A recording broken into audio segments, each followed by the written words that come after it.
ನೀವು ಸಹಕಾರ ಕೊಟ್ಟಿರ್ಬೋದು. ಆದರೆ ನಿಮ್ಮ ಪ್ರೀತಿ ವಿಶ್ವಾಸದಲ್ಲಿ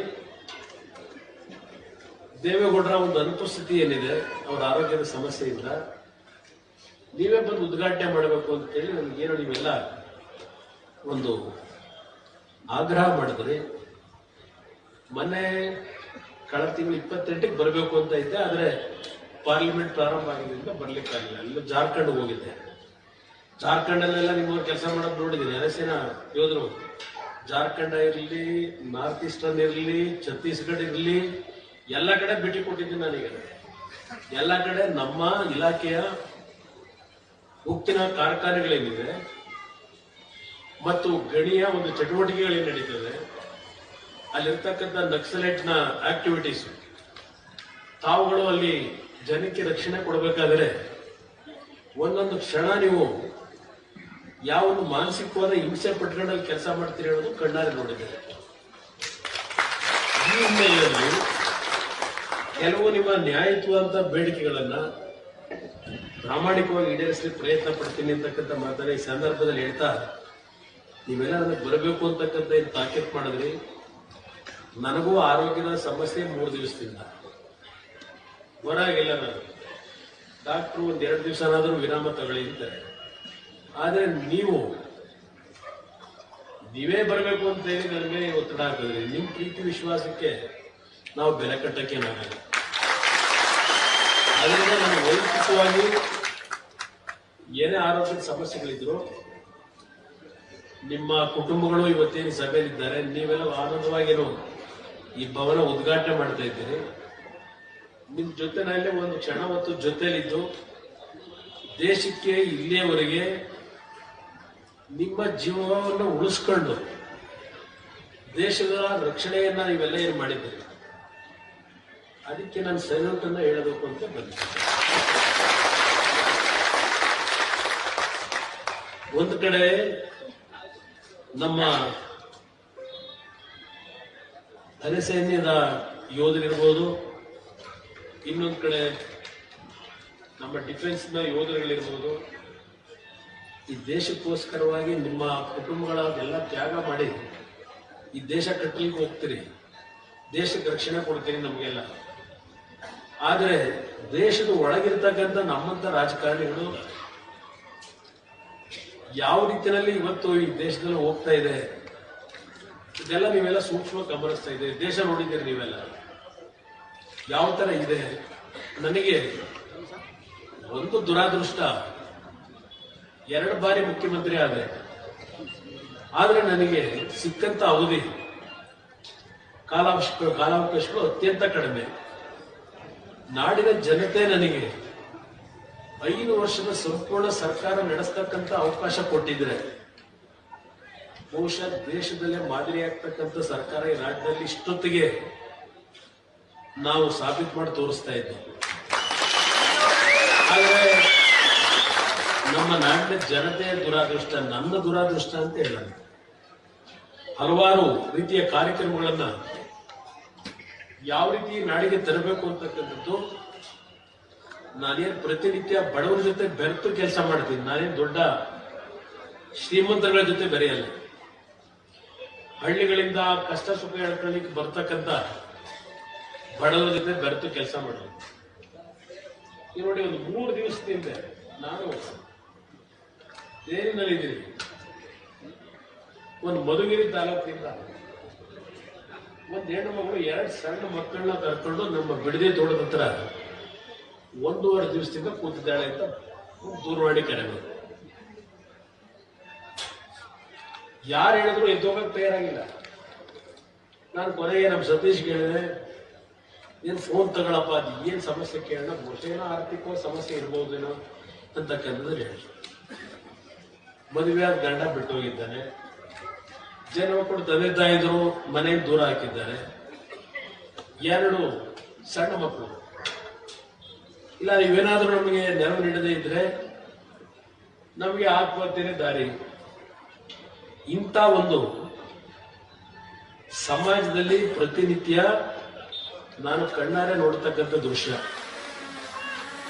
ಈಗ ನಮ್ಗೆ 2,000 ರೂಪಾಯಿನ ಗ್ಯಾರಂಟಿ ಸ್ಕೀಮು ಈಗ ಆ ಹೆಣ್ಮಗಳಿಗೂ ತಲುಪ್ತಾ ಇರಬೇಕು. 2,000 ರೂಪಾಯಿ ಹೆಣ್ಮಗಳು ಬದುಕದಾಗಲ್ಲ, ಸೂಸೈಡ್ ಮಾಡಕ್ಕೆ ನಿಂತ ಯಾಕೆ ಹೇಳಬೇಕು?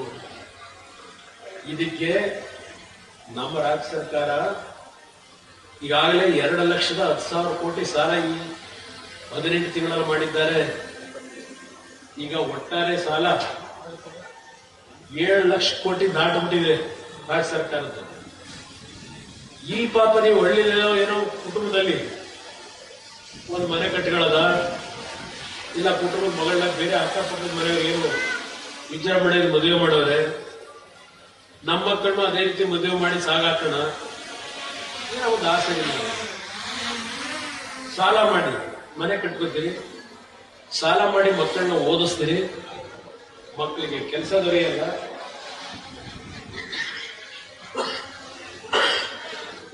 ಇಂಥ ಪರಿಸ್ಥಿತಿಯಲ್ಲಿ ಇವೆಂಥವು ಮೈಕ್ರೋ ಫೈನಾನ್ಸ್ ಒಂದು 5 ಲಕ್ಷವೋ 3 ಲಕ್ಷವೋ ತಗೊಂಡಿದ್ರೆ 10 ಲಕ್ಷ 15 ಲಕ್ಷ ಬಡ್ಡಿ ಕಟ್ಟಿದ್ರು ಅಸಲು ತೀರಿಲ್ಲ ಅಂತ ಇದು ನಡೀತಾ ಇದೆ. ಈಗ ಸರ್ಕಾರದಲ್ಲಿ 7 ಲಕ್ಷ ಕೋಟಿ ಸಾಲ ಮಾಡಿ ಅವರು ಯಾವುದೇ ರೀತಿಯ ನಾಚಿಕೆ ಮನ ಮರ್ಯಾದೆಯಿಂದ ಓಡಾಡ್ತಾವ್ರೆ. ನೀವೇ 2 ಲಕ್ಷ 3 ಲಕ್ಷ ಸಾಲ ಮಾಡಿದ್ದೀನಿ ಅಂತ ನಮ್ಮ ತಾಯಿಗಳು, ನಿಮ್ಮ ಕುಟುಂಬದ ಹಿರಿಯರು ನೀವೇ ಸಾಲ ಮಾಡಿದ್ವಿ ಅಂತ ಸೂಸೈಡ್ ಮಾಡ್ಕೊತೀರಿ? ಧೈರ್ಯವಾಗಿ ಎದುರಿಸಬೇಕು. ಸಾಲ ಮಾಡ್ಕೊಂಬಿಟ್ಟಿದ್ವಿ. ಮೊನ್ನೆ ಹಾವೇರಿಯಿಂದ ಒಬ್ಬ ಹುಡುಗ ಬರ್ತಾನೆ, ಇವೆಂತವು ಆನ್ಲೈನ್ ನಲ್ಲಿ ಇವೆಂತವು ಈಗೇನೋ ಜನಗಳಿಗೆ ಮರಳು ಮಾಡ್ತಾರೆ. ನೀವು ಇಷ್ಟು ಕಟ್ಟಿದ್ರೆ ನಿಮ್ಗೆ ಇಷ್ಟು ದಿವಸದೊಳಗೆ ಇಷ್ಟು ಲಕ್ಷ ಬರ್ತದೆ, ಎಷ್ಟು ಕೋಟಿ ಬರ್ತದೆ ಅಂತ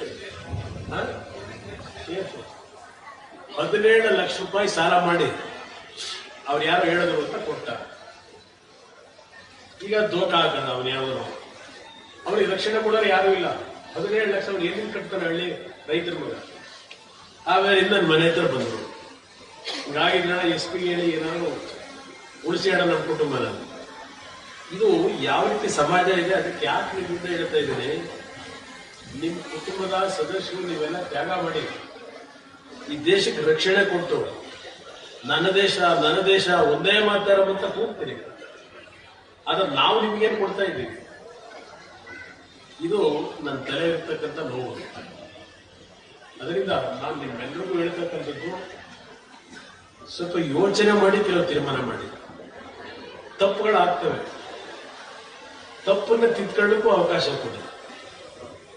ಇವತ್ತು ನನಗೆ ಯಾವುದೋ ಒಂದು ಆಕಸ್ಮಿಕವಾದ ಪರಿಸ್ಥಿತಿಯಲ್ಲಿ 2 ಬಾರಿ ಮುಖ್ಯಮಂತ್ರಿ ಆದ್ರೆ, ಪಕ್ಷ ಮುಗದೇ ಹೋಯ್ತು ಅಂತಿದ್ರು, ಕೇಂದ್ರದಲ್ಲಿ ಮಂತ್ರಿನೂ ಆಗಿದ್ದೀನಿ. ಪಕ್ಕದ ಆಂಧ್ರ ಪ್ರದೇಶದಲ್ಲಿ ನಮ್ಮ ಕಾರ್ಖಾನೆ ಮುಚ್ಚಿಬಿಟ್ಟಿದ್ರು RINL ಅಂತ ಹೇಳಿ.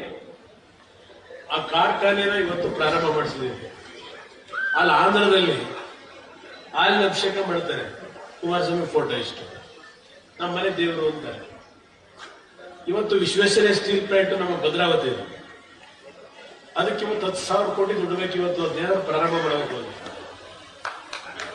ಅದನ್ನು ಇವತ್ತು ಪ್ರಾರಂಭ ಮಾಡಲಿಕ್ಕೆ ನನ್ನದೇ ಆದಂತ ರೀತಿಯಲ್ಲಿ ಕ್ರಮ ತೆಗೆದುಕೊಳ್ತಾ ಇದೆ. ವಿಶ್ವೇಶ್ವರಯ್ಯ ಸ್ಟೀಲ್ ಪ್ಲಾಂಟ್ ಭದ್ರಾವತಿ, ಅದರ ಮುಖಾಂತರ ನಮ್ಮ ಹಳ್ಳಿಯ ಮಕ್ಕಳಿಗೆ ಉದ್ಯೋಗ ಕೊಡಿಸಬೇಕು ಅಂತಕ್ಕಂಥ ದೃಷ್ಟಿಯಿಂದ ಮಾಡ್ತಾ ಇದ್ದೇವೆ. ಅದರಿಂದ ಇವತ್ತು ನಮಗೆ ಸಿಕ್ಕಿರ್ತಕ್ಕಂಥ ಅವಕಾಶ ನಾಡಿನ ಜನತೆಗೋಸ್ಕರಲೇ ಆ ಅಧಿಕಾರ ನಿಮಗೆ ದಾರಿ ರೀತಿ ಹೊರತು ಅದನ್ನು ದುರುಪಯೋಗ ಪಡಿಸ್ಕೊಳ್ತಕ್ಕಂಥವ್ರಲ್ಲ ನಾನು. ಅದನ್ನು ಬಹಳ ಸ್ಪಷ್ಟವಾಗಿ ನಾನೇನು ಮಣ್ಣಲ್ಲಿ ಹುಟ್ಟಿದ್ದೇನೆ 1959 ಇಸ್ವಿ ಈ ಹಾಸನ ಜಿಲ್ಲೆ ಮಣ್ಣನ್ನು ಹುಟ್ಟಿ ಇವತ್ತು ಬೆಂಗಳೂರು ಮತ್ತು ಕರ್ನಾಟಕ ರಾಜ್ಯ ಅಷ್ಟೇ ಅಲ್ಲ, ಇಡೀ ದೇಶದಲ್ಲಿ ನಿಮ್ಮ ಒಂದು ಮನೆಯ ಮಗ ಅಂತ ಸ್ವೀಕಾರ ಮಾಡ್ತಿರೋ, ಇಲ್ಲ ಕುಟುಂಬದ ಒಬ್ಬ ಅಣ್ಣ ತಮ್ಮ ಅಂತ ಸ್ವೀಕಾರ ಮಾಡ್ತಿರೋ, ಇವತ್ತು ನಿಮ್ಮ ಹೆಸರನ್ನು ಉಳಿಸ್ತಕ್ಕಂಥ ಕೆಲಸ ಪ್ರಾಮಾಣಿಕವಾಗಿ ಮಾಡ್ತಾ ಇದ್ದೇವೆ. ಯಾವ ಜಿಲ್ಲೆಗಳು ಈ ಜಿಲ್ಲೆಯ ಮತ್ತು ಈ ರಾಜ್ಯದ ಅಭಿವೃದ್ಧಿಗೆ ಅವರದೇ ಆದಂತ ಬಡವರ ಪರವಾಗಿ, ರೈತರ ಪರವಾಗಿ ಕಾರ್ಯಕ್ರಮ ಮಾಡಬೇಕು ಅಂತ ಇದ್ರು. ಅವರಿದ್ದಿದ್ದು 10 ತಿಂಗಳು ಪ್ರಧಾನಮಂತ್ರಿ, 18 ತಿಂಗಳು ಮುಖ್ಯಮಂತ್ರಿ, 3 ವರ್ಷ ನೀರಾವರಿ ಮಂತ್ರಿ. ನೀರಾವರಿ ಮಂತ್ರಿಯಾಗಿ ಇವತ್ತು ಈ ರಾಜ್ಯಕ್ಕೆ ಕೊಟ್ಟಂತ ಕೊಡುಗೆ ಇದೆಯಲ್ಲ, ಅದೊಂದು ದೊಡ್ಡ ಇತಿಹಾಸ. ಇವತ್ತು ತಿರ್ಗಳದೇ ಇರ್ಬೋದು, ಮುಂದೆ ಅವ್ರು ನಮ್ಮಿಂದ ದೂರ ಆದಾಗ ಆಗ ಜನ ನೆನ್ಕೋತಾರೆ. ಬದುಕಿದ್ದಾಗ ಅದ್ರ ವ್ಯಾಲ್ಯೂ ಗೊತ್ತಾಗಲ್ಲ ಬಹಳ ಜನಕ್ಕೆ. ಮೊನ್ನೆ ನೀವೆಲ್ಲ ನೋಡಿದ್ರಿ, 103 ಡಿಗ್ರಿ ಟೆಂಪರೇಚರು. ಬೆಳಗ್ಗೆ ಆರ್ಥಿಕ ಸಚಿವರ ಉತ್ತರ ಇದೆ ಬಜೆಟ್ ಮೇಲೆ. ದೇವೇಗೌಡರು ಆ 103 ಡಿಗ್ರಿ ಟೆಂಪರೇಚರ್ ರಾತ್ರಿ 11:30 ಆಸ್ಪತ್ರೆಗೆ ಹೋಗಿ IVI ಹಾಕ್ಸ್ಕೊಂಡು ಆಂಟಿಬಯೋಟಿಕ್ ತಗೊಂಡು ಮನೆಗೆ ಬಂದು ರೆಸ್ಟ್ ತಗೊಳ್ಳಿ ಅಂತೇಳಿ ನಾವು ಮಲಗಿಸಿದ್ರೆ 11:30 12 ಗಂಟೆಯಲ್ಲಿ. ಬೆಳಗ್ಗೆ 10 ಗಂಟೆಗೆ ಆಗಲೇ ರೆಡಿ.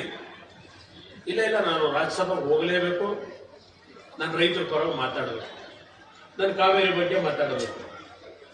ಹೋದ್ರು ರಾಜ್ಯಸಭೆಗೆ. ಕಾವೇರಿ ಗೋದಾವರಿನ ಒಂದು ಮಾಡಬೇಕು ಅನ್ನೋದಕ್ಕೆ ಒಂದು ವಿಷಯ, ಕಾವೇರಿ ನದಿ ಜೋಡಣೆ ಬಗ್ಗೆ ಚರ್ಚೆ ಮಾಡಿದ್ದಷ್ಟೇ ಅಲ್ಲ, ನಮ್ಮ ಹಳ್ಳಿಗಳಲ್ಲಿ ಬಹುಶಃ ಈಗ ನಮ್ಮ ಜಿಲ್ಲೆನಲ್ಲಿ ಹುಣಸೆ ಬೆಳೆ ಹೆಂಗ್ ಬೆಳೀತಾ ಇದ್ದೀರೋ ಗೊತ್ತಿಲ್ಲ. ಹುಣಸೆ ಮರವೇ ಇಲ್ವೇನೋ ಈಗ. ಮೊದಲು ಯಾವ ರಸ್ತೆ ನೋಡಿದ್ರು ಆತನ ಸುಪ್ರಕ್ಕೆ ಹೋಗ್ಬೇಕಾದ್ರೆ ಹುಣಸೆ ಗಿಡ, ನೇರಳೆ ಹಣ್ಣು, ಹಲಸಿನ ಮರ. ಅದನ್ನ ದೊಡ್ಡವರು ಮೊನ್ನೆ ಪಾರ್ಲಿಮೆಂಟ್ ಅಲ್ಲಿ ಬಿಹಾರದಲ್ಲಿ ಇವತ್ತು ಇದರ ಮಕಾನ್ ಬೋರ್ಡ್ ಅಂತ ಮಾಡಿದ್ರೆ ಕೇಂದ್ರ ಸರ್ಕಾರ.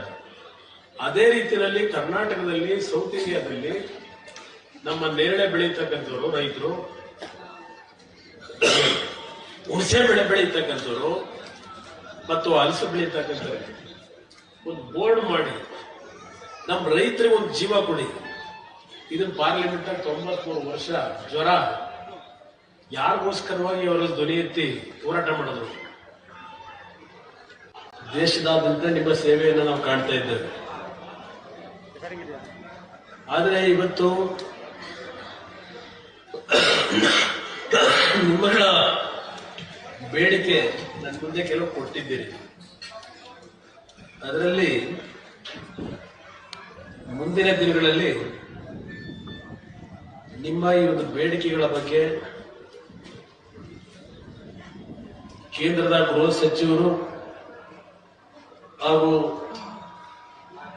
ನಮ್ಮ ರಕ್ಷಣಾ ಸಚಿವರ ಜೊತೆಯಲ್ಲಿ ಚರ್ಚೆ ಮಾಡಿ ಹಲವಾರು ವರ್ಷಗಳಿಂದ ನಿಮ್ಮ ಬೇಡಿಕೆ ಏನಿದೆ, ಈಗಾಗಲೇ ಕರ್ನಾಟಕ ರಾಜ್ಯ ಸರ್ಕಾರ ಒಂದು ಸರ್ಕಾರದ ನಡವಳಿಯನ್ನ ಗೆಜೆಟ್ ನೋಟಿಫಿಕೇಶನ್ ಮಾಡಿದ್ರು. ಆದರೆ ಪುನಃ ಅದನ್ನ ಕೇಂದ್ರ ಸರ್ಕಾರ ಅನುಮತಿ ಕೊಟ್ರೆ ನೀವು ಕರ್ನಾಟಕದಲ್ಲೂ ಜಾರಿಗೆ ತರಬಹುದು ಅಂತಕ್ಕಂಥ ಒಂದು ಬಾರನ್ನು ಹಾಕಿದ್ದಾರೆ ಅನ್ನೋದು ನಿಮ್ಮೆಲ್ಲರ ಒಂದು ಮನವಿ. ಇವತ್ತಿನ ಈ ಒಂದು ನಿವೃತ್ತ ಯೋಧರು ನೀವೆಲ್ಲ ಸೇರಿ ಬಹುಶಃ ರಾಜ್ಯದಲ್ಲೇ ಮೊದಲನೆಯ ಒಂದು ಭವನವನ್ನ ನೀವೆಲ್ಲರೂ ಶ್ರಮ ವಹಿಸಿ ಅತ್ಯಂತ ಅದು ಉತ್ತಮವಾದ ಕಟ್ಟಿದ್ದೀರಿ. ಈ ಒಂದು ಉದ್ಘಾಟನಾ ಸಮಾರಂಭದಲ್ಲಿ ಮಾಜಿ ಸಚಿವರಾದಂಥ ರೇವಣ್ಣವರಿದ್ದಾರೆ, ಮಾಜಿ ಸಚಿವರಾದಂಥ ಮಂಜಣ್ಣವರಿದ್ದಾರೆ, ಹಾಲಿ ಶಾಸಕರುಗಳಾಗಿರ್ತಕ್ಕಂಥ ಸ್ವರೂಪ್ ಅವರು ಹಾಗೂ ಬಾಲಕೃಷ್ಣ ಅವರಿದ್ದಾರೆ, ಮಾಜಿ ಶಾಸಕ ಮಿತ್ರರಾದಂಥ ಲಿಂಗೇಶ್ ಅವರು ಇದ್ದಾರೆ. ಅದರ ಜೊತೆಯಲ್ಲಿ ಹಲವಾರು ನಮ್ಮ ವಿಧಾನ ಪರಿಷತ್ತಿನ ಸದಸ್ಯರು ಸೂರಜ್ ರೇವಣ್ಣ ಅವರು ಸಹ ಆಸೀನರಾಗಿದ್ದಾರೆ ಮತ್ತು ಹಲವಾರು ಈ ಅರಸೇನಾ ಪಡೆಯ ನಿವೃತ್ತಿ ಯೋಧರ ಪದಾಧಿಕಾರಿಗಳೇನಿದ್ದಾರೆ ತಾವೆಲ್ಲರೂ ತಮ್ಮ ಕುಟುಂಬದ ಒಂದು ಸಮಾರಂಭ ಅಂತಕ್ಕಂಥ ರೀತಿಯಲ್ಲಿ ಇವತ್ತು ಅತ್ಯಂತ ಸಂತೋಷವಾಗಿ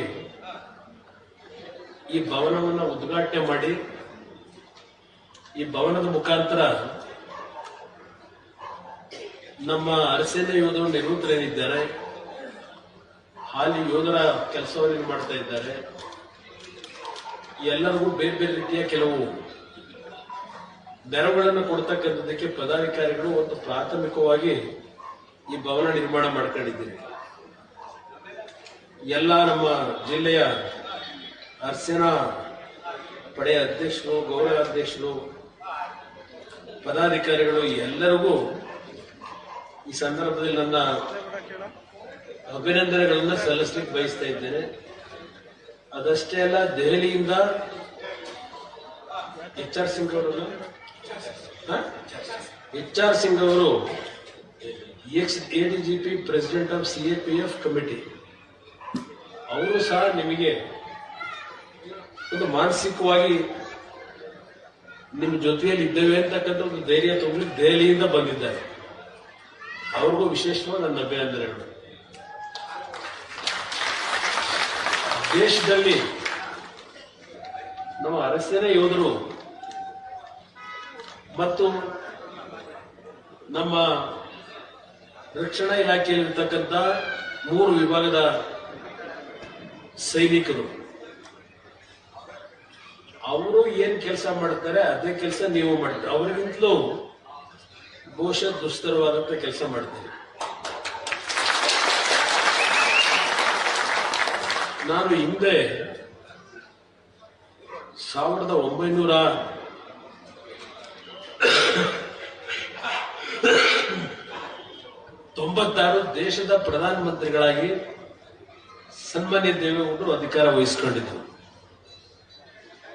ಆ ಸಂದರ್ಭದಲ್ಲಿ ಜಮ್ಮು ಕಾಶ್ಮೀರ ಇರ್ಬೋದು, ರಾಜಸ್ಥಾನ ಇರ್ಬೋದು, ನಮ್ಮ ನಾರ್ತ್ ಈಸ್ಟರ್ನ್ ಸ್ಟೇಟ್ಗಳಿರ್ಬೋದು, ಅಲ್ಲಿ ನಮ್ಮ ಅರಸೇನೆ ಯೋಧರು ಮಾಡ್ತಕ್ಕಂಥ ನಮ್ಮ ಗೃಹ ಇಲಾಖೆಯಲ್ಲಿ ಎಷ್ಟು ಒಂದು ಕ್ಲಿಷ್ಟಕರವಾದಂತ ಜೀವಕ್ಕೆ ಹಲವಾರು ರೀತಿಯ ಸಮಸ್ಯೆಗಳನ್ನ ಎದುರಿಸಿ ದೇಶವನ್ನು ರಕ್ಷಣೆ ಮಾಡತಕ್ಕಂಥದ್ರಲ್ಲಿ ನಿಮ್ಮ ಒಂದು ಕೊಡುಗೆ ಏನಿದೆ, ಸರ್ಕಾರಗಳು ನಿಮ್ಮನ್ನು ಮರೆಯಬಾರದು ಅನ್ನೋದು ನನ್ನ ಅಭಿಪ್ರಾಯ. ಇವತ್ತು ನಮ್ಮ ಅರಸೇನೆ ಯೋಧರ ನಿವೃತ್ತರ ಕುಟುಂಬದ ಎಲ್ಲ ನನ್ನ ತಾಯಂದಿರು, ಮಕ್ಕಳು ಎಲ್ಲರೂ ಈ ಸಭೆಯಲ್ಲಿ ಭಾಗವಹಿಸಿದ್ದೀರಿ. ನಿಮ್ಮ ಕುಟುಂಬದ ಸದಸ್ಯರು ಜೀವನದ ಒಂದು ವೃತ್ತಿಗೆ ಇಂಥ ಒಂದು ದುಸ್ಸಾಹಸದ ಕೆಲಸಗಳಿಗೆ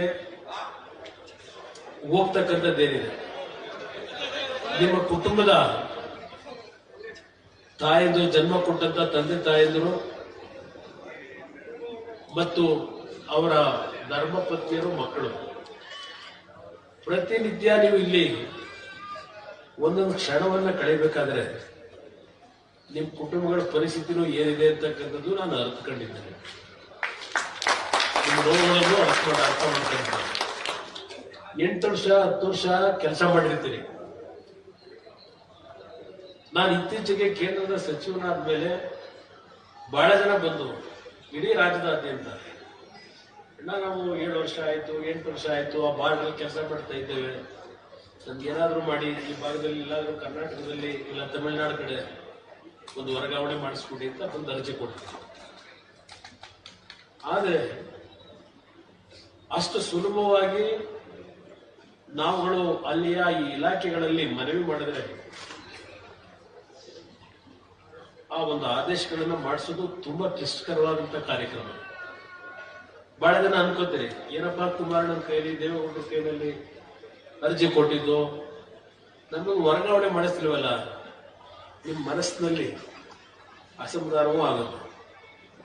ಆದ್ರೆ ಅಲ್ಲಿ ಪರಿಸ್ಥಿತಿ ನಾನು ಗಮನಿಸಿದ್ದೇನೆ, ಯಾವ ರೀತಿಯಲ್ಲಿ ಕೇಂದ್ರ ಸರ್ಕಾರದ ಸಿಸ್ಟಮ್ಗಳಿದೆ ಅಂತ. ಕೆಲವು ವಿಷಯದಲ್ಲಿ ಡಿಸ್ಪೆನ್ಸರಿ ಆಗಬೇಕು ಅಂತ ಹೇಳಿದ್ದೀರಿ.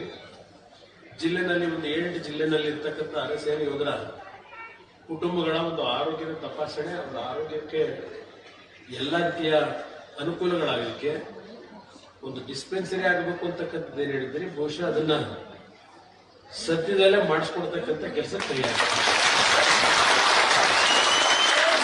ನಂತರ ಇನ್ನೂ ಹಲವಾರು ಕೆಲವು ವಿಷಯಗಳನ್ನು ಪ್ರಸ್ತಾಪ ಮಾಡಿದ್ದೀರಿ. ಸ್ವಲ್ಪ ಸಮಯ ಕೊಡಿ ನನಗೆ. ಸಮಯ ಕೊಟ್ರೆ ಏನೇನೋ ಮಾಡಲಿಕ್ಕೆ ಕೇಂದ್ರ ಸರ್ಕಾರವನ್ನು ಒಪ್ಪಿಸಲಿಕ್ಕೆ ಸಾಧ್ಯ ಇದೆ. ಪ್ರಾಮಾಣಿಕವಾಗಿ ಸನ್ಮಾನ್ಯ ದೇವೇಗೌಡರ ಸಹಕಾರವನ್ನು ಪಡೆದು ನಿಮ್ಮ ಈ ಬೇಡಿಕೆಗಳನ್ನು ಈಡೇರಿಸಲು ಪ್ರಯತ್ನ ಪಡ್ತೇನೆ.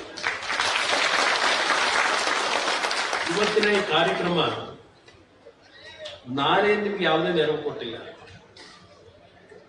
ರೇವಣ್ಣ ಅವರು, ದೇವೇಗೌಡರು ಸ್ವರೂಪ್ ಅವರು ಈಗ ನಮ್ಮ ಮಂಜಣ್ಣ, ಈಗ ನಮ್ಮ ಶಾಸಕರು, ಈ ಜಿಲ್ಲೆ ಇವರುಗಳು ನಿಮ್ಗೆ ಸಹಕಾರ ಕೊಟ್ಟಿರ್ಬೋದು. ಆದರೆ ನಿಮ್ಮ ಪ್ರೀತಿ ವಿಶ್ವಾಸದಲ್ಲಿ ದೇವೇಗೌಡರ ಒಂದು ಅನುಪಸ್ಥಿತಿ ಏನಿದೆ, ಅವರ ಆರೋಗ್ಯದ ಸಮಸ್ಯೆಯಿಂದ ನೀವೇ ಬಂದು ಉದ್ಘಾಟನೆ ಮಾಡಬೇಕು ಅಂತೇಳಿ ನನಗೇನೋ ನೀವೆಲ್ಲ ಒಂದು ಆಗ್ರಹ ಮಾಡಿದ್ರಿ. ಮೊನ್ನೆ ಕಳೆದ ತಿಂಗಳು 28ಕ್ಕೆ ಬರಬೇಕು ಅಂತ ಇದ್ದೆ, ಆದರೆ ಪಾರ್ಲಿಮೆಂಟ್ ಪ್ರಾರಂಭ ಆಗಿದ್ದರಿಂದ ಬರ್ಲಿಕ್ಕಾಗಿಲ್ಲ. ಅಲ್ಲಿ ಜಾರ್ಖಂಡ್ ಹೋಗಿದ್ದೆ. ಜಾರ್ಖಂಡಲ್ಲೆಲ್ಲ ನಿಮ್ಮವ್ರು ಕೆಲಸ ಮಾಡೋದು ನೋಡಿದ್ದೀನಿ. ಅರಸಿನ ಯೋಧರು ಜಾರ್ಖಂಡ್ ಇರಲಿ, ನಾರ್ತ್ ಈಸ್ಟರ್ನ್ ಇರಲಿ, ಛತ್ತೀಸ್ಗಢ ಇರಲಿ, ಎಲ್ಲ ಕಡೆ ಭೇಟಿ ಕೊಟ್ಟಿದ್ದೀನಿ ನಾನೀಗ. ಎಲ್ಲ ಕಡೆ ನಮ್ಮ ಇಲಾಖೆಯ ಉಕ್ಕಿನ ಕಾರ್ಖಾನೆಗಳೇನಿದೆ ಮತ್ತು ಗಣಿಯ ಒಂದು ಚಟುವಟಿಕೆಗಳೇನು ನಡೀತದೆ, ಅಲ್ಲಿರ್ತಕ್ಕಂಥ ನಕ್ಸಲೈಟ್ನ ಆಕ್ಟಿವಿಟೀಸ್, ತಾವುಗಳು ಅಲ್ಲಿ ಜನಕ್ಕೆ ರಕ್ಷಣೆ ಕೊಡಬೇಕಾದರೆ ಒಂದೊಂದು ಕ್ಷಣ ನೀವು ಯಾವ ಒಂದು ಮಾನಸಿಕವಾದ ಹಿಂಸೆ ಪಟ್ಕೊಂಡಲ್ಲಿ ಕೆಲಸ ಮಾಡ್ತೀರಿ ಹೇಳೋದು ಕಣ್ಣಾರೆ ನೋಡಿದ್ದಾರೆ. ಈ ಹಿನ್ನೆಲೆಯಲ್ಲಿ ಕೆಲವು ನಿಮ್ಮ ನ್ಯಾಯಯುತವಾದಂತ ಬೇಡಿಕೆಗಳನ್ನ ಪ್ರಾಮಾಣಿಕವಾಗಿ ಈಡೇರಿಸಲಿಕ್ಕೆ ಪ್ರಯತ್ನ ಪಡ್ತೀನಿ ಅಂತಕ್ಕಂಥ ಮಾತನ್ನ ಈ ಸಂದರ್ಭದಲ್ಲಿ ಹೇಳ್ತಾ, ನೀವೆಲ್ಲ ನನಗೆ ಬರಬೇಕು ಅಂತಕ್ಕಂಥ ಏನು ತಾಕೀತು ಮಾಡಿದ್ರಿ. ನನಗೂ ಆರೋಗ್ಯದ ಸಮಸ್ಯೆ 3 ದಿವಸದಿಂದ ಬರಾಗಿಲ್ಲ. ನಾನು ಡಾಕ್ಟ್ರು 1-2 ದಿವಸನಾದರೂ ವಿರಾಮ ತಗೊಳ್ಳಿ ಅಂತಾರೆ. ಆದರೆ ನೀವೇ ಬರಬೇಕು ಅಂತ ಹೇಳಿ ನನಗೆ ಒತ್ತಡ ಹಾಕಿದ್ರಿ. ನಿಮ್ಮ ಪ್ರೀತಿ ವಿಶ್ವಾಸಕ್ಕೆ ನಾವು ಬೆಲೆ ಕಟ್ಟಕ್ಕೇನಾಗಲ್ಲ. ಅದರಿಂದ ನನ್ನ ವೈಯಕ್ತಿಕವಾಗಿ ಏನೇ ಆರೋಗ್ಯದ ಸಮಸ್ಯೆಗಳಿದ್ರು, ನಿಮ್ಮ ಕುಟುಂಬಗಳು ಇವತ್ತೇನು ಸಭೆಯಲ್ಲಿದ್ದಾರೆ, ನೀವೆಲ್ಲ ಆನಂದವಾಗಿರೋ ಈ ಭವನ ಉದ್ಘಾಟನೆ ಮಾಡ್ತಾ ಇದ್ದೀರಿ. ನಿಮ್ಮ ಜೊತೆನಲ್ಲಿ ಒಂದು ಕ್ಷಣ ಹೊತ್ತು ಜೊತೆಯಲ್ಲಿದ್ದು ದೇಶಕ್ಕೆ ಇಲ್ಲಿಯವರೆಗೆ ನಿಮ್ಮ ಜೀವವನ್ನು ಉಳಿಸ್ಕೊಂಡು ದೇಶದ ರಕ್ಷಣೆಯನ್ನ ನೀವೆಲ್ಲ ಏನು ಮಾಡಿದ್ದೀರಿ, ಅದಕ್ಕೆ ನಾನು ಸಲ್ಯೂಟ್ ಅನ್ನ ಹೇಳಬೇಕು ಅಂತ ಬಂದಿದ್ದೆ. ಒಂದು ಕಡೆ ನಮ್ಮ ಅರೆ ಸೈನ್ಯದ ಯೋಧರಿರ್ಬೋದು, ಇನ್ನೊಂದು ಕಡೆ ನಮ್ಮ ಡಿಫೆನ್ಸ್ನ ಯೋಧರುಗಳಿರ್ಬೋದು, ಈ ದೇಶಕ್ಕೋಸ್ಕರವಾಗಿ ನಿಮ್ಮ ಕುಟುಂಬಗಳ ಎಲ್ಲ ತ್ಯಾಗ ಮಾಡಿ ಈ ದೇಶ ಕಟ್ಟಲಿಕ್ಕೆ ಹೋಗ್ತೀರಿ, ದೇಶಕ್ಕೆ ರಕ್ಷಣೆ ಕೊಡ್ತೀರಿ ನಮಗೆಲ್ಲ. ಆದರೆ ದೇಶದ ಒಳಗಿರ್ತಕ್ಕಂಥ ನಮ್ಮಂತ ರಾಜಕಾರಣಿಗಳು ಯಾವ ರೀತಿಯಲ್ಲಿ ಇವತ್ತು ಈ ದೇಶದಲ್ಲಿ ಹೋಗ್ತಾ ಇದೆ, ಇದೆಲ್ಲ ನೀವೆಲ್ಲ ಸೂಕ್ಷ್ಮ ಗಮನಿಸ್ತಾ ಇದೆ. ದೇಶ ನೋಡಿದ್ದೀರಿ ನೀವೆಲ್ಲ ಯಾವ ತರ ಇದೆ. ನನಗೆ ಒಂದು ದುರಾದೃಷ್ಟ, 2 ಬಾರಿ ಮುಖ್ಯಮಂತ್ರಿ ಆದ್ರೆ ನನಗೆ ಸಿಕ್ಕಂತ ಅವಧಿ ಕಾಲಾವಕಾಶಗಳು ಅತ್ಯಂತ ಕಡಿಮೆ. ನಾಡಿನ ಜನತೆ ನನಗೆ 5 ವರ್ಷದ ಸಂಪೂರ್ಣ ಸರ್ಕಾರ ನಡೆಸ್ತಕ್ಕಂಥ ಅವಕಾಶ ಕೊಟ್ಟಿದ್ರೆ ಬಹುಶಃ ದೇಶದಲ್ಲೇ ಮಾದರಿಯಾಗ್ತಕ್ಕಂಥ ಸರ್ಕಾರ ಈ ರಾಜ್ಯದಲ್ಲಿ ಇಷ್ಟೊತ್ತಿಗೆ ನಾವು ಸಾಬೀತು ಮಾಡಿ ತೋರಿಸ್ತಾ ಇದ್ದೀವಿ. ಆದರೆ ನಮ್ಮ ನಾಡಿನ ಜನತೆಯ ದುರಾದೃಷ್ಟ, ನನ್ನ ದುರಾದೃಷ್ಟ ಅಂತ ಹೇಳೋಣ. ಹಲವಾರು ರೀತಿಯ ಕಾರ್ಯಕ್ರಮಗಳನ್ನ ಯಾವ ರೀತಿ ನಾಡಿಗೆ ತರಬೇಕು ಅಂತಕ್ಕಂಥದ್ದು, ನಾನೇನು ಪ್ರತಿನಿತ್ಯ ಬಡವರ ಜೊತೆ ಬೆರೆತು ಕೆಲಸ ಮಾಡ್ತೀನಿ. ನಾನೇನು ದೊಡ್ಡ ಶ್ರೀಮಂತಗಳ ಜೊತೆ ಬೆರೆಯಲ್ಲ. ಹಳ್ಳಿಗಳಿಂದ ಕಷ್ಟ ಸುಖ ಹೇಳ್ಕೊಳ್ಳಿಕ್ಕೆ ಬರ್ತಕ್ಕಂಥ ಬಡವರ ಜೊತೆ ಬೆರೆತು ಕೆಲಸ ಮಾಡೋದು. ಈ ನೋಡಿ, ಒಂದು 3 ದಿವಸದಿಂದ ನಾನು ದೇರಿನಲ್ಲಿದ್ದೀನಿ. ಒಂದು ಮಧುಗಿರಿ ತಾಲೂಕಿಂದ ಒಂದು ಹೆಣ್ಣು ಮಗಳು 2 ಸಣ್ಣ ಮಕ್ಕಳನ್ನ ಕರ್ಕೊಂಡು ನಮ್ಮ ಬಿಡದಿ ತೋಟದ ಹತ್ರ 1.5 ದಿವಸದಿಂದ ಕೂತಿದ್ದಾಳೆ ಅಂತ ದೂರವಾಣಿ ಕರೆ ಬಂತು.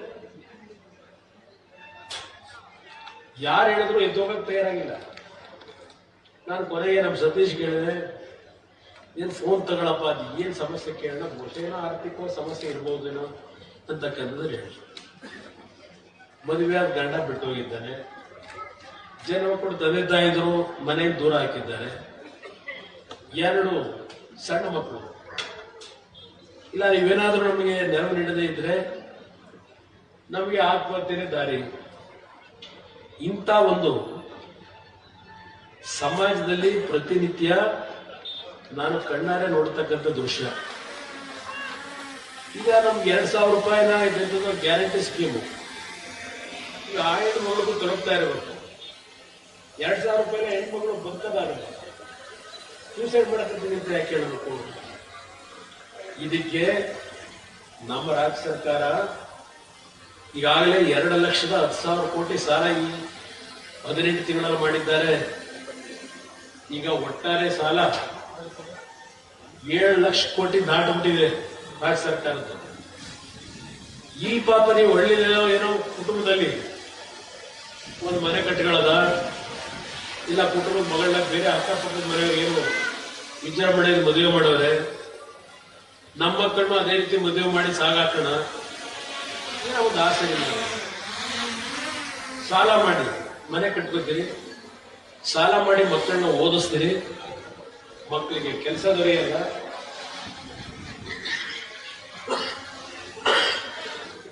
ಇಂಥ ಪರಿಸ್ಥಿತಿಯಲ್ಲಿ ಇವೆಂತವ ಮೈಕ್ರೋ ಫೈನಾನ್ಸ್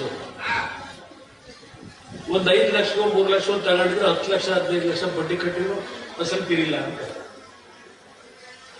ಇದು ನಡೀತಾ ಇದೆ. ಈಗ ಸರ್ಕಾರದಲ್ಲಿ 7 ಲಕ್ಷ ಕೋಟಿ ಸಾಲ ಮಾಡಿ ಅವರು ಯಾವುದೇ ರೀತಿಯ ನಾಚಿಕೆ ಮನ